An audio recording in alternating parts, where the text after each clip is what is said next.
कुनै ठाउँ विशेषमा कुनै भनौँ न एरिया विशेषमा गरिने दुःख सुख पर्दाखेरि हैन त्यस्तो कुनै विपदहरू आपद विपदहरू पर्दाखेरि गरिने सहयोग हो समाज सेवा। राष्ट्र सेवा यो राष्ट्रको लागि गरिने सेवा हो र मातृभूमिको लागि गरिने सेवा हो। अब यो चाहिँ फरक होला, मैले चाहिँ फरक ठानेको छु। अब राष्ट्रलाई के सेवा गर्नु पर्यो त? राष्ट्र सेवा जस्तो अहिले कर्मचारीहरूलाई राष्ट्र सेवक भनिन्छ भन्ने चलन रहेछ। अब म त कर्मचारी त होइन, तर पनि कर्मचारी नभए पनि एउटा राष्ट्रको सेवा के गर्ने कुरामा मैले देखेँ भने मेरो आफ्नो अन्तर हृदयले राष्ट्रलाई गरी नगरी नहुने सेवा एउटा के रहेछ भने यसलाई चाहिँ यो राष्ट्रलाई चाहिँ अस्तित्व जगाउनको लागि राम्रो बनाउनु पर्ने रहेछ र बलियो बनाउनु पर्ने रहेछ। राष्ट्रलाई बलियो बनाउने भन्ने धेरै तरिकाले हुन्छ होला, तरिकाहरू छन्, विभिन्न तरिकाले गरिरहेको छन्। तर राष्ट्रलाई बलियो बनाउनको लागि पहिला अस्तित्व राख्नको लागि बलियो हुनु पर्यो। निर्बलियो भयो भने कुनै न कुनै समयमा त्यो निर्बलियो राष्ट्र चाहिँ अन्त्य हुन्छ। किनभने यो कुरा हामीलाई इतिहासले बताएको छ, देखिएको छ। गएको 1000 वर्षमा, गएको 400-500 वर्षमा, गएको 100 वर्षभित्रमा, गएको 50 वर्षभित्रमा पनि राष्ट्रहरू बन्ने र टुक्रिने र हराउने, विलय भएर जाने प्रक्रियाहरू भइरहेको छन्। र हाम्रो देश पनि एउटा नेपाल एउटा सुन्दर देश हो। हामी सबैले मातृभूमि भनेपछि सबैले मन के अरे सबैलाई चाहिँ यसलाई जोगाउन मनपर्छ। तर मुखले मात्रै र मनले मात्रै जोगाउँछु भनेर हुँदैन रहेछ। किनभने यो भौतिकवादी संसार छ। अहिलेको भौतिकवादी संसारमा यो अर्थतन्त्र नसुधारेसम्म यो चाहिँ कमजोर हुँदो रहेछ। अनि देशको अर्थतन्त्र नसुधारेर कमजोर भयो भने अनि त्यसले चाहिँ सबैले हेप्दा रहेछ। अनि हेप्दै जाँदाखेरि अब कुन समयमा यो चाहिँ यसको अस्तित्वमा चाहिँ खतरा आइपर्छ भन्ने कुरा, अस्तित्वमा त खतरा आइसकेछ हेर्नुहोस्।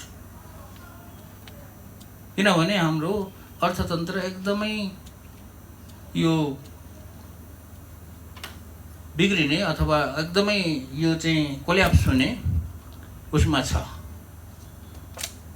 पोइन्टमा छ। किनभने अर्थतन्त्र कोल्याप्स हुने पोइन्टमा के कारणले छ भनिरहेको छु भने यसको चाहिँ यो हाम्रो व्यापार घाटा चाहिँ चरम छ। के व्यापार घाटा चरम छ, देशमा रोजगारी छैन,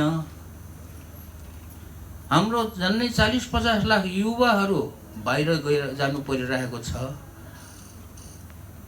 त्यो दुवै किसिमको युवाहरू, हातमा पाखुरामा बल भएको युवाहरू र फेरि टाउकोमा यो गिद्धीमा चाहिँ दिमाग भएको युवाहरू, दुवै किसिमको युवाहरू चाहिँ विदेशमा जानु परिरहेको छ।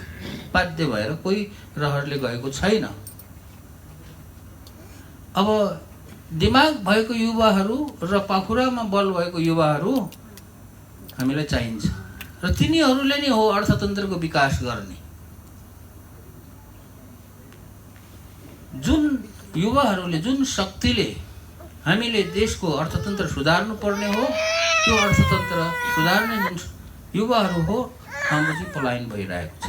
त्यसकारणले हाम्रो देशको अर्थतन्त्र सुधरेको छैन। हामी अधिकांश नेपालीहरूले के ठान्छौँ भने अर्थतन्त्र सुधार्ने भनेको सरकारले हो भनेर ठान्छौँ। हामी एउटा ठुलो भ्रममा छौँ। सरकारले यसो गर्दैन, सरकारले उसो गर्दैन, सरकारले यस्तो गर्यो हैन, उस्तो गर्यो भन्न हामी सरकारलाई मात्र दोष दिन्छौँ। यो दोष चाहिँ हामी समाजले भोग्नुपर्छ। र कुनै पनि देशमा सरकारले अर्थतन्त्र सुधारेको छैन। मैले अहिलेसम्म देखेको संसार धेरै मुलुकहरू देखियो, अमेरिका जस्तो देशमा पनि बसियो र मैले त्यहाँ सरकारले अर्थतन्त्र सुधारेको देखिन। अर्थतन्त्र सुधार्ने भनेको उद्यमीहरूले हो, रोजगारीको सिर्जना गर्ने भनेको उद्यमीहरूले हो। कुनै पनि देशमा देशको अर्थतन्त्र सरकारले सुधारेको होइन, कुनै देशमा रोजगारीको सिर्जना सरकारले गरेको होइन, त्यो चाहिँ उद्यमीहरूले गरेको। अब नेपालको अर्थतन्त्र बिग्रिनुको कारण नेपालमा उद्यमीहरू छैनन्।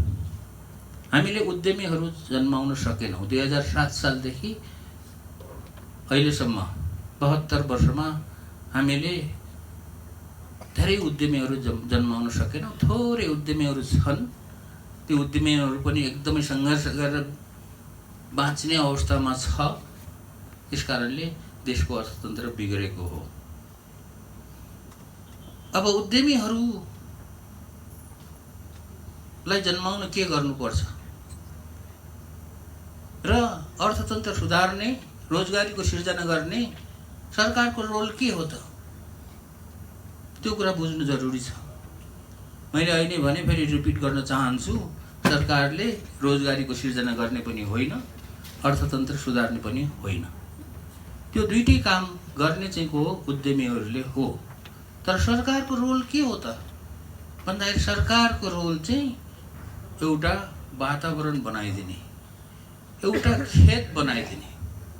जसरी कि हामीले देखिरहेको छौँ, मकै रोप्नु पर्यो भने, बारीमा मकै रोप्नु पर्यो भने पहिला त्यो बारी बनाउनु पर्यो, खन्नु पर्यो, जोत्नु पर्यो, डल्ला फोड्नु पर्यो, अनि त्यसमा मलहरू लगेर हाल्नु पर्यो, जोतेर मलिलो अलिकति नरम बनाउनु पर्यो, अनि बिउ रोप्यो भने त्यहाँ चाहिँ मकै उम्रिन्छ, मकै फल्छ।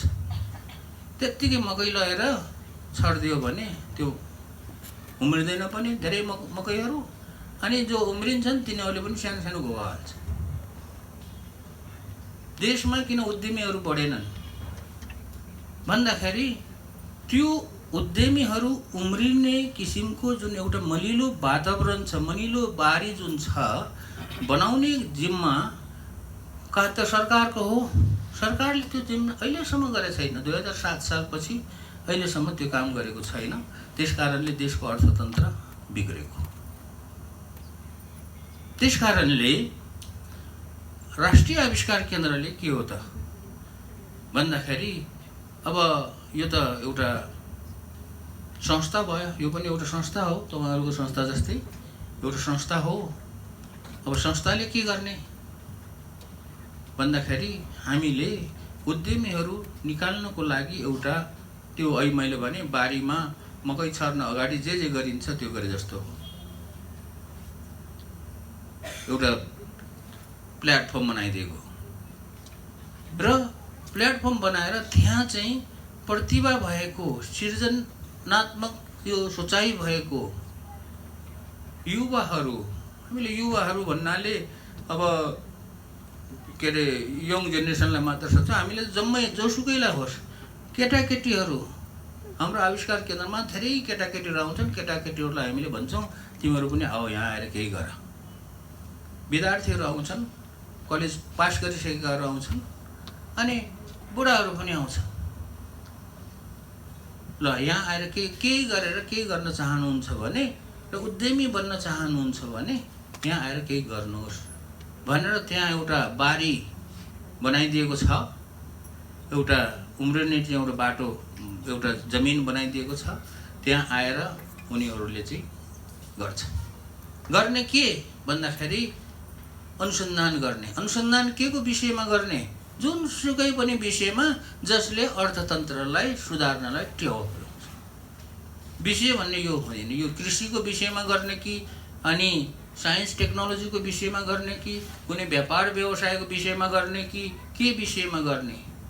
मैले त यति पनि भनिरहेको छु, राजनीतिमा पनि अनुसन्धान गर्नुपर्छ। किनभने नेपालमा राजनीतिमा चाहिँ अनुसन्धान नगरेर राजनीति गरेको हुनाले यो के अरे यो नेपालको चाहिँ यो राजनीतिक परिस्थिति चाहिँ बिग्रेको।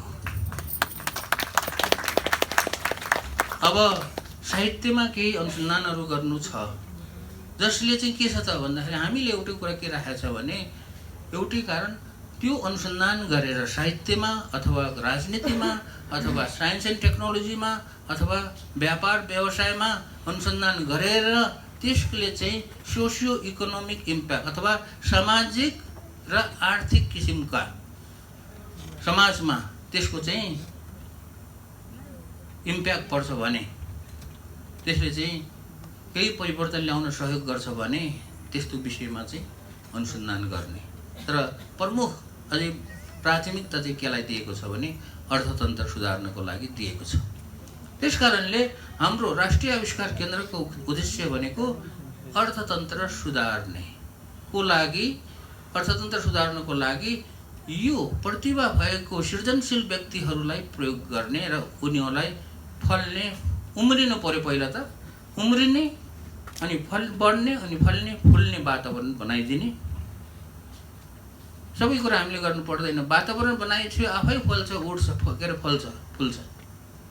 त्यो वातावरण बनाइदिने काम हो, त्यो चाहिँ राष्ट्रिय आविष्कार केन्द्रले गर्ने।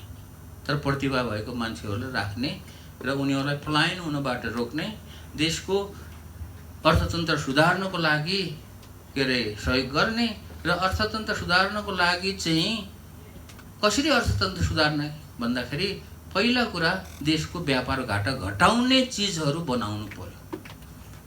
देशको अर्थतन्त्र सुधार्नको लागि आयात जति पनि चिजहरू आयात हुन्छ त्यो आयात हुने चिजहरूको 10%, 5%, 10%, 15% चिजहरू हामीले देशमा नै उत्पादन गर्यो भने आयात कम गर्यो भने पनि अर्थतन्त्र सुध्रिन्छ। त्यही क्रममा रोजगारीको पनि सिर्जना हुन्छ। यो चाहिँ राष्ट्रिय आविष्कार केन्द्रको कुरा हो, उद्देश्य हो र यही उद्देश्य अनुरूप हामी चाहिँ अगाडि बढिरहेका छौँ। तर एउटा आविष्कार केन्द्रले केही पनि हुँदैन, देशको अर्थतन्त्र सुध्रिँदैन। यस्ता आविष्कार केन्द्रहरू धेरै धेरै खोल्नुपर्छ, ठाउँ-ठाउँमा खोल्नुपर्छ। मैले सबैलाई अनुरोध के गरिरहेको छु भने ल यस्तो किसिमको अनुसन्धान गर्ने भनेको अनुसन्धान केन्द्र आविष्कार केन्द्र भन्ने बित्तिकै कतिले के ठान्छन् भने युनिभर्सिटी नै खोल्नुपर्ने जस्तो ठान्छन् के। युनिभर्सिटी खोल्नु पर्दैन।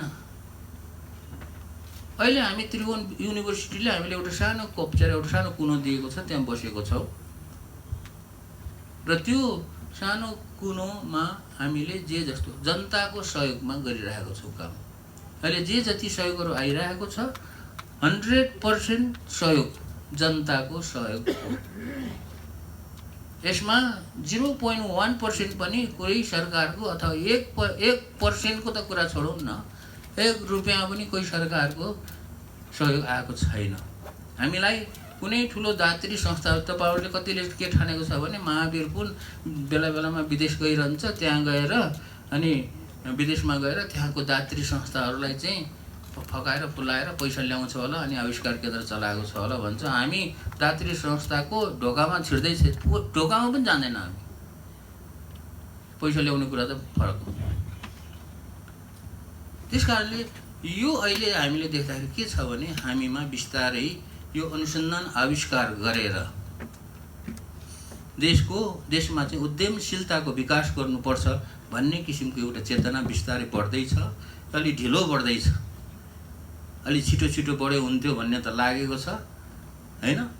त्यही भएर मैले भने कि अब यहाँ ढिलो काम भइरहेको छ भनेर यमराजलाई चाहिँ अलि ढिलो आउनु भनेर इमेल लेख्छु भनेको कारण थियो। किनभने हामीले सोचे जस्तो छिटो त भएको छैन हैन। यति भन्दै मैले चाहिँ मेरो आफ्नो 2टा कुरा यही छुट्टुङ्गाएँ। धन्यवाद।